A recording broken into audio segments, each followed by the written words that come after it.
निरंतर चैनल में आप सभी लोगों का स्वागत है। टीजीटी पीजीटी हिंदी के साक्षात्कार के बारे में आप सभी लोगों को बताया जा रहा है। जैसा कि हिंदी टीजीटी पीजीटी के साक्षात्कार में आप सभी लोगों को प्रश्न कैसे पूछे जाएंगे, आज हम विषय पे चर्चा करेंगे। देखिए, टीजीटी पीजीटी जब सदस्य से प्रश्न जो पूछे जाते हैं, मैंने 3 वीडियो पूर्व भेज चुके हैं। उस वीडियो में जो सदस्य महोदय प्रश्न पूछते हैं, तो सदस्य महोदय ज़्यादा प्रश्न नहीं पूछते हैं, कुछ सामान्य प्रश्न पूछे जाते हैं। ज़्यादा प्रश्न आपके विषय विशेषज्ञों द्वारा पूछे जाते हैं, जो 2 एक्सपर्ट आपके सामने रहते हैं। अगर वहाँ पे सदस्य द्वारा आपसे जिले और जितने प्रश्न पूछे जाते हैं सदस्यों द्वारा, आपके एक्सपर्ट जो बैठे रहते हैं वो भी बहुत ध्यान से सुनते हैं कि कौन सा, कैसे आप नाम क्या बता रहे हैं, आप जिला के बारे में कैसे बता रहे हैं। तो आगे जब सदस्य महोदय इशारा करेंगे एक्सपर्ट की तरफ कि वो प्रश्न पूछें, तो अगर कोई एक्सपर्ट आपसे ऐसे प्रश्न पूछते हैं कि आपने बताया आपका जिला ये है, मान लीजिए मैं एक जिले की उदाहरण लेते हैं, प्रतापगढ़। जैसे मान लीजिए एक्सपर्ट पूछे आप प्रतापगढ़ जिले से हैं, क्या आप बता सकते हैं कि प्रतापगढ़ जिले में कौन कौन सी, या प्रतापगढ़ जिले में कौन सी बोली बोली जाती है।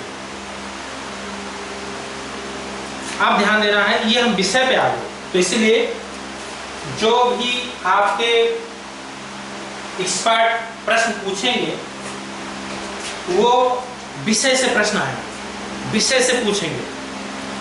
अब हमको ध्यान देना है, देखिए टीजीटी और बीजीटी दोनों के साक्षात्कार लगे हुए हैं। अब हमके 6 पार्ट पे थोड़ा ध्यान देने की जरूरत है, लेकिन ध्यान देना है सबसे ज्यादा प्रश्न हमसे साहित्य से प्रश्न पूछे जाएंगे, हिंदी साहित्य के इतिहास से। और 6 पार्ट पे हमको ये ध्यान देना है, मान लीजिए टीजीटी पीजीटी जो विषय है 6 पार्ट है, उसमें मान लीजिए एक है भाषा विज्ञान। भाषा विज्ञान में जो बोली से प्रश्न पूछे जाते हैं, तो जो विषय विशेषज्ञ आपके एक्सपर्ट होंगे भाषा विज्ञान से भी प्रश्न पूछ सकते हैं। और हिंदी साहित्य का इतिहास, हिंदी साहित्य का इतिहास, ये 2 पार्ट हो गए। तीसरा पार्ट सामान्य हिंदी, यानी हिंदी व्याकरण। सामान्य हिंदी से भी एक पार्ट है टीजीटी पीजीटी का। उसके अलावा काव्यशास्त्र,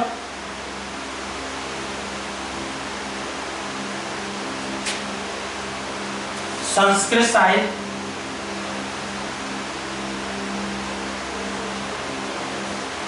संस्कृत साहित्य, और एक पार्ट है संस्कृत व्याकरण।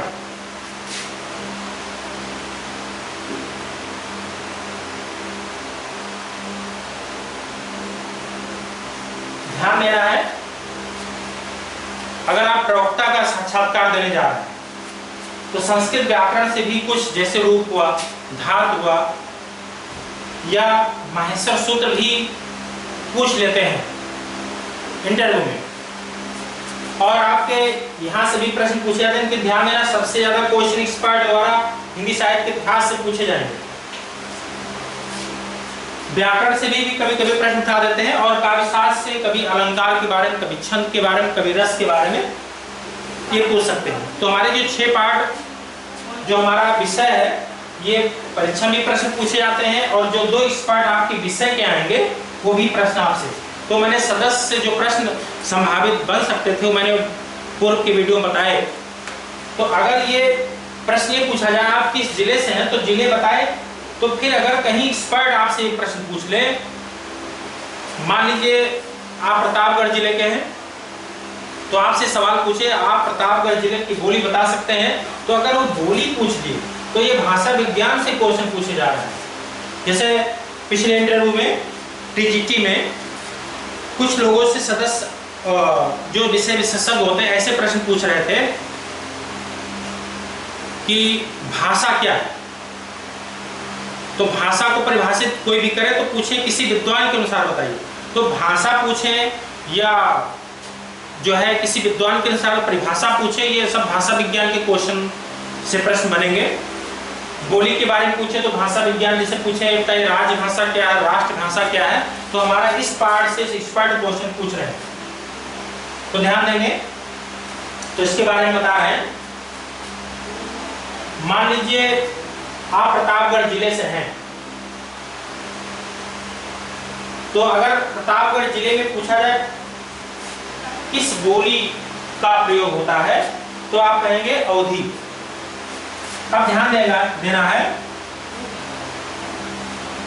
ये तो हम बोली के बारे में बता रहे हैं, लेकिन इसके पहले, इसके पूर्व पिछले बार माध्यमिक शिक्षा सेवा चयन बोर्ड टीजीटी के साक्षात्कार में जो एक्सपर्ट थे ये ही प्रश्न पूछे कि जो है भाषा विज्ञान का काल विभाजन बताएंगे। अब देखिए बहुत सारे लोग हिंदी साहित्य का काल विभाजन पढ़े होंगे, भाषा विज्ञान का काल विभाजन पूछ लीजिए।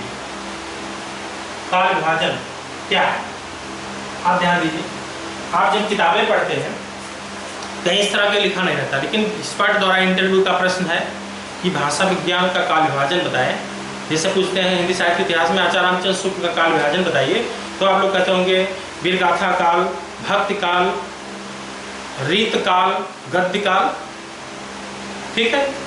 उसी तरह भाषा विज्ञान का काल विभाजन, तो आप कभी इसके बारे में अगर आप चिंतन नहीं किए हैं या इसके बारे में कभी सोचे नहीं हैं, तो वहाँ उस बोर्ड में अचानक ऐसे प्रश्न पूछ लिया जाए तो बहुत सारे लोग सोचते रहते हैं कि क्या होगा, काल विभाजन तो हमने पढ़ा नहीं। लेकिन ध्यान देना है, भाषा विज्ञान में ये चीज जरूर पढ़े होंगे कि हिंदी भाषा का उद्भव विकास, यानी हिंदी भाषा का उद्भव कैसे हुआ, ये जरूर पढ़े होंगे। तो उसमें जो है कुछ विभाजन किया गया था, जैसे कहा गया होगा जब हिंदी भाषा का उद्भव हम लोग पढ़ते हैं, कहा गया था प्राचीन भारतीय आर्य भाषा, प्राचीन भारतीय आर्य भाषा। नंबर 2 मध्यकालीन भारतीय आर्य भाषा।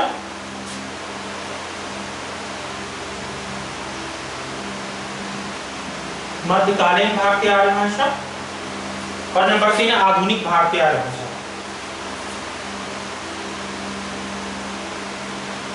आधुनिक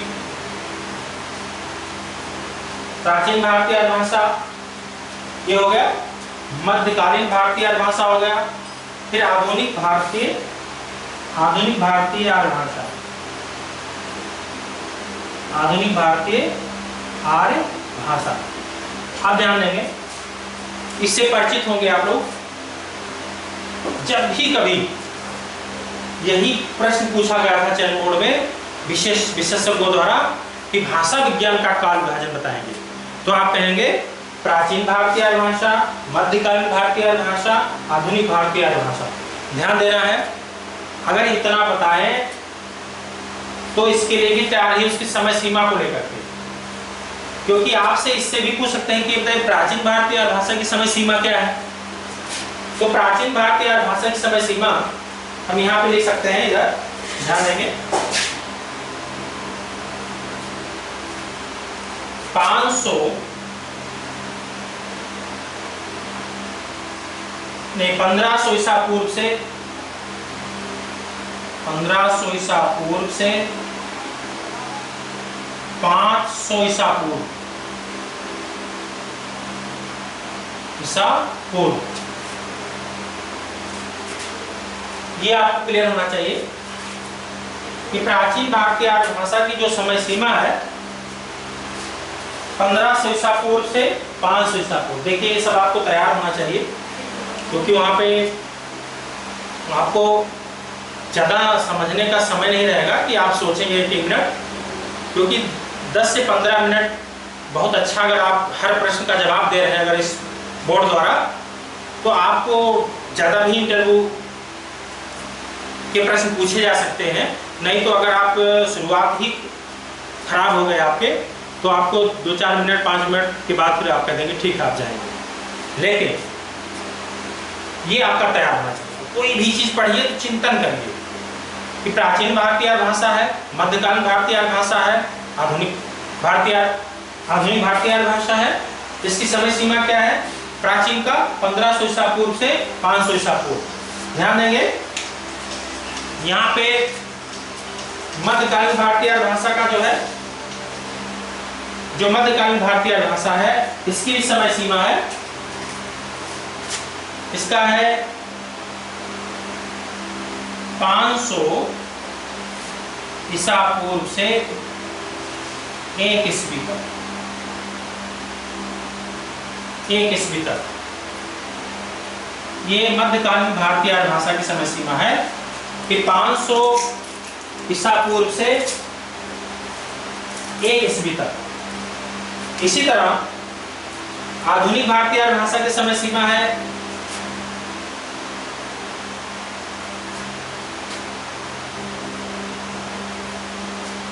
यहाँ थोड़ा गलत हो रहा है, 500 ईसा पूर्व से 1000 ईस्वी है। यहाँ पे 1000 ईस्वी ये आपका समय है।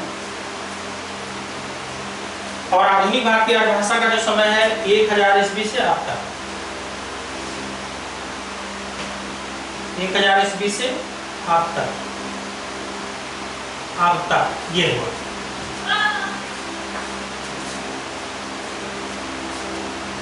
उनका जो प्रश्न होगा बहुत छोटे प्रश्न पूछे जाते हैं, क्योंकि बहुत ज़्यादा उलझाने प्रयास नहीं करते हैं और कभी कभी हम ही लोग उलझ जाते हैं। क्योंकि अगर हम सटीक उत्तर देंगे तो बहुत ज़्यादा उलझाएंगे नहीं। आप ही कन्फ्यूजन में अगर आप उत्तर को जवाब दे रहे हैं उसका, तो आपकी समस्या होगी। क्योंकि जो फैक्ट चीज पूछी काल विभाजन बताइए, तो गुमराह मत करिए। अगर आपको क्लियर है तो बताने प्रयास करेंगे। अगर नहीं मालूम है प्रश्न का उत्तर, तो आप कहेंगे सर ध्यान नहीं आ रहा। ये भी नहीं कहेंगे हमको नहीं आता है, कहते हैं सर हमको ध्यान नहीं। फिर देखेंगे जो मध्यकालीन भारतीय भाषा है, इसको भी 3 भागों में बांटा गया है, जिसमें पाली भाषा यहाँ मिटाने का प्रयास करेंगे। जो मध्यकालीन भारतीय भाषा है उसको 3 भागों में बांटा गया था, पाली भाषा, प्राकृत भाषा, अपभ्रंश भाषा। तो पाली भाषा,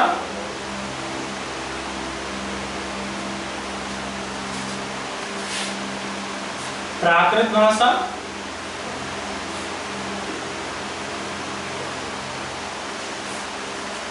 और फिर अपभ्रंश भाषा।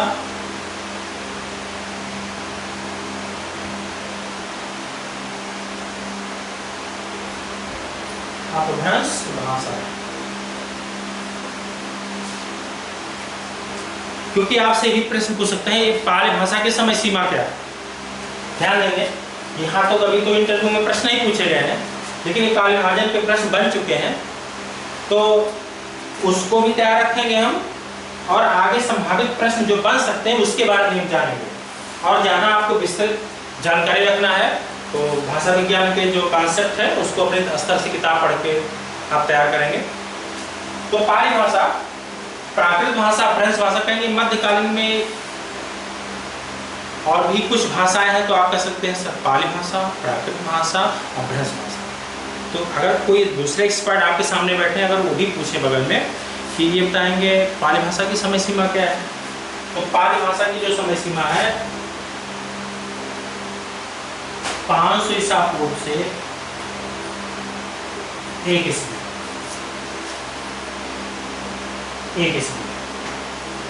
इसी तरह प्राकृत की जो है समय सीमा है 1 ईस्वी से 1000 ईस्वी। उसी तरह अपभ्रंश का 1000 ईस्वी से अब तक।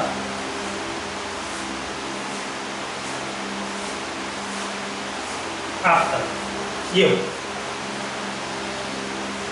तो हमारे इंटरव्यू के जो प्रश्न हुए ये कॉन्सेप्ट तो ये हुआ जो काल विभाजन पे सवाल आए। तो मैं भाषा विज्ञान के एक्सपर्ट द्वारा जो अगर प्रश्न पूछे जा रहे हैं इस तरह के बन रहे हैं। आप देखें, ध्यान देखें दूसरा प्रश्न, अब इसको मिटाने का प्रयास कर रहे हैं। अगर आपके जो एक्सपर्ट हैं, एक्सपर्ट होते कौन हैं? देखिए ये किसी डिग्री कॉलेज या विश्वविद्यालय के प्रोफेसर होते हैं और विषय के होते हैं। जैसे हिंदी का साक्षात्कार है तो हिंदी के, तो चूंकि हम लोग का विषय हिंदी है तो हिंदी के बारे में बताया जा रहा है। अगर देखेंगे अब ये प्रश्न आया, मान लीजिए आप प्रतापगढ़ के हैं या गोंडा के हैं, बहराइच के हैं, फैजाबाद के हैं या प्रयाग इलाहाबाद के हैं, तो चूंकि जो भाषा विज्ञान है इसमें वहाँ भी आप पढ़ेंगे तो इलाहाबाद ही पाएंगे। चूंकि इंटरव्यू का प्रश्न है, आप इलाहाबाद नाम ले लिए तो क्या कह सकते हैं कि वर्तमान में किस नाम से जाना गया, तो प्रयागराज कहेंगे। जैसे फैजाबाद का आप नाम ले लिए तो हो सकता है कि पूछे वर्तमान नाम क्या है, तो कह सकते हैं आप अयोध्या। तो मान लीजिए मैं अब बोली पे आ रहे हैं, मान लीजिए आप किसी जिले के हैं और आपसे प्रश्न पूछ लिए कि उस जिले की बोली का कौन सी बोली बोली जाती है उस जिले में, इस पे हम चर्चा करने जा रहे हैं। देखिए जो भी प्रश्न पूछे जा चुके हम पढ़ा रहे हैं आप लोग सबको, वहां पे बहुत सटीक बोलना है। जितना प्रश्न पूछा जाए उसी का एकदम सटीक जवाब देना है। बहुत समय नहीं बर्बाद करेंगे और बहुत शालीन तरीके से, अगर कोई चीज़ नहीं आ रहा, बहुत चीज़ ज़्यादा समय उसको सोचेंगे नहीं। अगर आ रहा है तो ठीक है, नहीं तो क्योंकि वहाँ सॉरी बोलिएगा, आप क्षमा चाहेंगे सर जी मुझे ध्यान नहीं है, क्षमा चाहेंगे हम सर ध्यान नहीं है, ऐसा प्रश्न बोल सकते हैं या सॉरी भी बोल सकते हैं। और गुमराह नहीं करेंगे बोर्ड को सोच सोच कर। तो मान लीजिए हम बोलियां बहुत सारी हैं, जैसे अवधि है। अवधि जो बोली है, अगर आपके एक्सपर्ट विषय विशेषज्ञ जो है प्रश्न पूछें तो अब मैं यहाँ ये बता देना चाह रहा हूँ कि अवधि बोली कहाँ कहाँ बोली जाती है, उन जिलों के नाम लिख दे रहे हैं। तो जैसे इलाहाबाद, ध्यान देंगे जब भी बोली से संबंधित प्रश्न पूछा जाए आपसे तो आप वर्तमान में कोई जिले का नाम नहीं लेंगे, आप आराम से इलाहाबाद कहिए। जब वो ये क्वेश्चन और बन सकता है आपका, कहें इलाहाबाद को अभी किस नाम से जाना गया, इसलिए आप पहले इलाहाबाद ही कहेंगे। तो इलाहाबाद, और किताब भाषा विज्ञान पढ़ेंगे तब भी इलाहाबाद मिलेगा आपको। तो इलाहाबाद, प्रतापगढ़, सुल्तानपुर,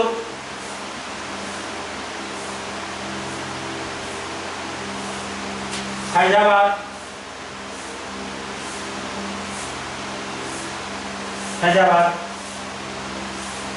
गोंडा, बहराइच,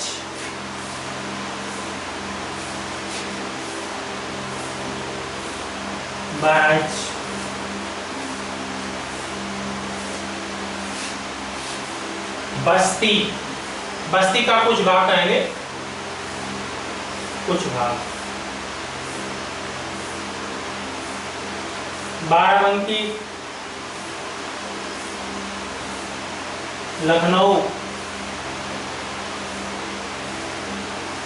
रायबरेली,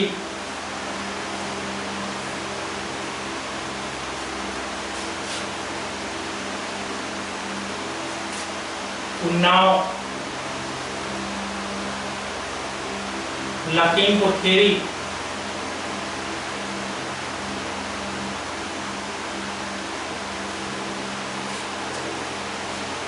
सीतापुर,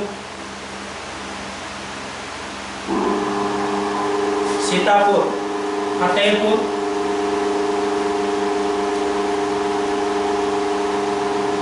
कौशाम्बी,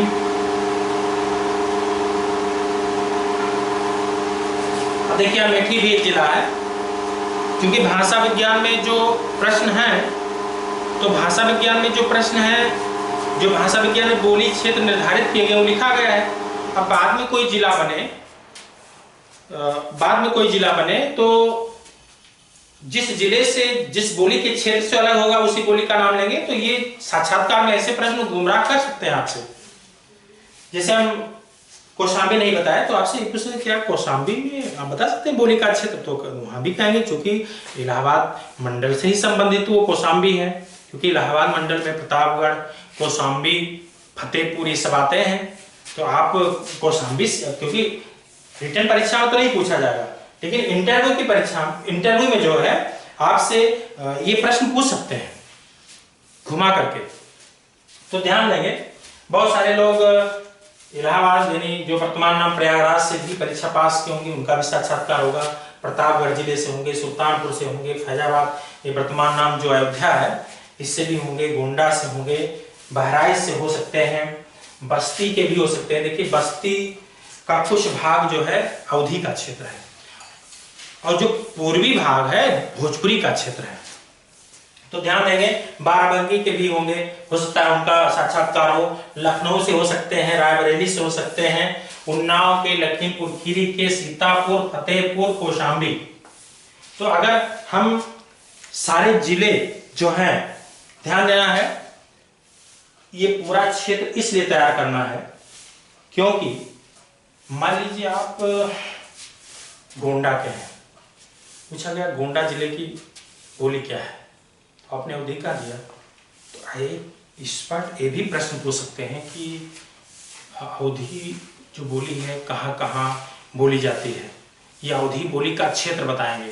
तो इसलिए आपको इसको तैयार करने से फायदा ही है, क्योंकि आप कह सकते हैं सर इलाहाबाद, प्रतापगढ़, सुल्तानपुर, फैजाबाद, गोंडा, बहराइच, बस्ती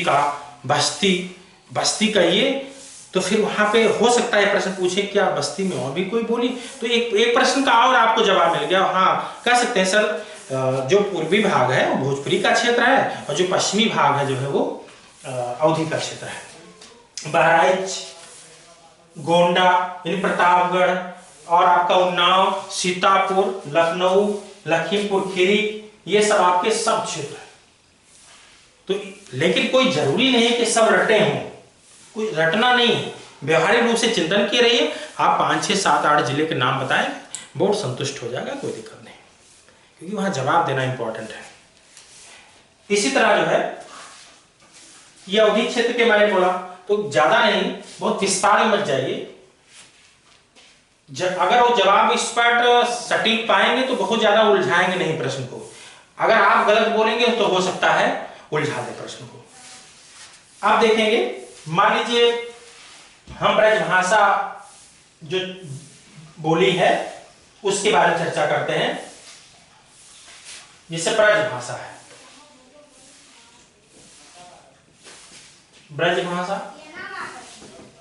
अब जो ब्रजभाषा है, मान लीजिए यहां पे अब कौन कौन से जिले हैं जहां ब्रजभाषा बोली जाती है, तो देखेंगे मथुरा, आगरा, अलीगढ़, मथुरा, आगरा, अलीगढ़, बरेली, वहां रायबरेली था जो अवधी का क्षेत्र था, तो मथुरा, आगरा, बरेली, अलीगढ़, एटा, बदायूं, मैनपुरी,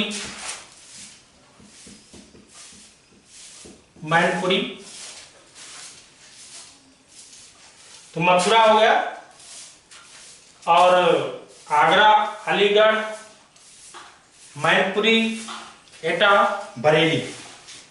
अब मान लीजिए आगरा जिले से है,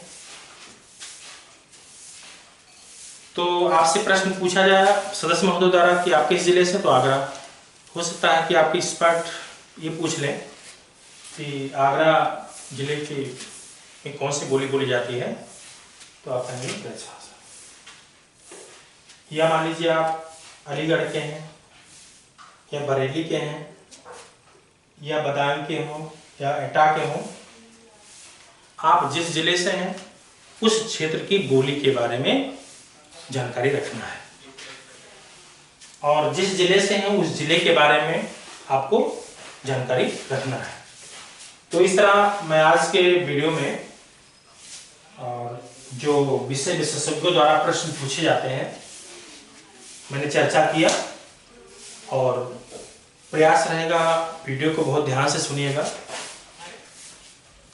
प्रयास किया जा रहा है कि बहुत ही अच्छा आप लोग का साक्षात्कार हो, क्योंकि आपको पता है कि अगर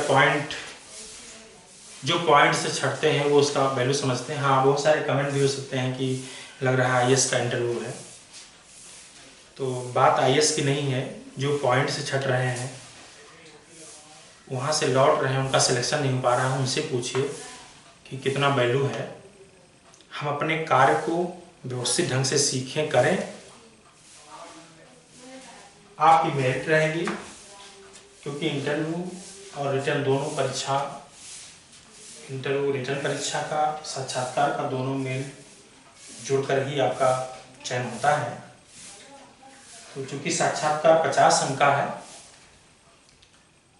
तो 50 अंक में कितना बेहतर आप कर सकें, जितना अच्छा बोर्ड को संतुष्ट करेंगे उसी के अनुसार आपको अंक भी मिल सकते हैं। और हमेशा बोर्ड में हड़बड़ाना नहीं है, आपको बहुत ही शालीन तरीके से प्रश्नों को जवाब देना है। अब कोई कितनों आपको भरमाए कि ये नहीं पूछा जाएगा, वो नहीं पूछा जाएगा। देखिए, बहुत सारे लोग हमारी संस्थान से टीजीटी पीजीटी परीक्षा को उत्तीर्ण किए हैं, हमको कहने की जरूरत नहीं है, आप सभी लोग जानते हैं। अगर मेरे एक्सपीरियंस या मेरे अनुभव से अगर आप वहाँ तक पहुँचे हैं अच्छे अंकों के साथ, तो उस विश्वास से तो थोड़ा सा और आप जो भी पढ़िए, हम किसी मना नहीं किया गया है। जो मैं वीडियो आपको भेज रहे हैं अपने एक्सपीरियंस के बल पे, फालतू समय कहीं पाइए, खाना खाने के बाद जब भी आप इसको देखिएगा, और जो पूरा पढ़ना हो पढ़िए, कोई मनाही नहीं है, चाहे जो कोई कितना समझाए। दूसरी बात, आप सभी लोग एक व्हाइट बोर्ड ले लेंगे, हमारा तो बहुत सा बड़ा है, हमेशा कभी कभी उस व्हाइट बोर्ड के सामने खड़े होंगे, क्योंकि आपके एक्सपर्ट वहाँ से आपको ये भी कह सकते हैं, कोई टॉपिक अगर आपका तैयार हो, आप पढ़ाएंगे, तो अगर आप व्हाइट बोर्ड के सामने खड़े होकर कुछ अभ्यास कर रहे हैं, कोई भी टॉपिक, व्याकरण ही, और लिख के समझाने प्रयास, क्योंकि वहाँ आपके पास बोर्ड भी होगा और मार्कर भी रहेगा, तो अगर आप पहले से लिखे रहेंगे तो आप उसको लिख करके समझा सकते हैं। तो ये काम इसको भी आपको करना है कि हर व्हाइट बोर्ड सबके पास होना चाहिए जो साक्षात्कार देने जा रहे हैं, और नहीं है तो आप कई लोग मिल करके एक व्हाइट बोर्ड लें और एक घंटा समय दें। कैसे, कोई नहीं जानना चाहते हैं कि आप कितना जानकार हैं, वो आपका मूल्यांकन करना चाहेंगे कि आप कितना बेहतर बच्चों को सिखा सकते हैं, वो जानना चाहेंगे। अगर आप अच्छे व्हाइट बोर्ड पे प्रदर्शन कर लेंगे तो वहाँ पे आपके नंबर बढ़ने के चांस ज़्यादा होंगे। आज मैंने जो भी बताया भाषा विज्ञान के काल विभाजन के बारे में, बोली के बारे में, देखिए मैं आप लोग को साक्षात्कार के बारे में वीडियो बना रहे हैं, कोर्स का नहीं है, वो हमारे वीडियो आगे बन रहे हैं, वो वहाँ देखेंगे। साक्षात्कार में जो व्यवहारिक प्रश्न बनते हैं उसके बारे में बता रहे हैं। तो आज का वीडियो मेरा ये समापन हो रहा है। अगला नेक्स्ट जो भी पार्ट छूटे हैं उस पर भी हम चर्चा करेंगे, बोली पे। आज तक यही रहेगा।